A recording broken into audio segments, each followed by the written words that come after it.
মাঝখানে 6 অধ্যায় ভক্তি, এখন শুরু হচ্ছে জ্ঞানের সড়ক। 6টা অধ্যায় জ্ঞান আলোচনা করা হবে, অর্থাৎ ভক্তি করতে গেলে ভক্তিমূলক জ্ঞানের প্রয়োজন। অর্জুন 6টা প্রশ্ন করেছে, 6টা তত্ত্ব জানতে চাইছেন। ক্ষেত্র, ক্ষেত্রজ্ঞ, জ্ঞান, জ্ঞেয়, প্রকৃতি, পুরুষ। ক্ষেত্র হচ্ছে এই শরীর, ক্ষেত্রজ্ঞ হচ্ছেন আত্মা এবং পরমাত্মা। জ্ঞানের 19টি বিষয় বলেছেন, তার ভিতরে মূল হচ্ছে অব্যভিচারী ভক্তি হচ্ছে মূল জ্ঞান, এবং প্রকৃতি এবং পুরুষ হচ্ছেন ভগবান।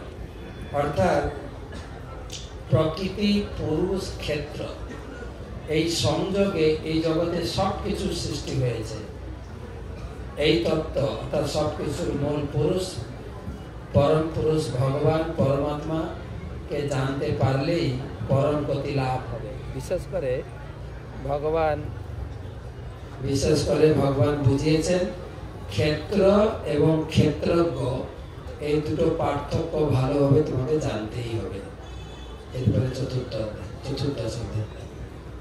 So in the 13th chapter, the Lord talks about the Prakriti and the Purusha, the material nature and the individual soul and the supreme soul.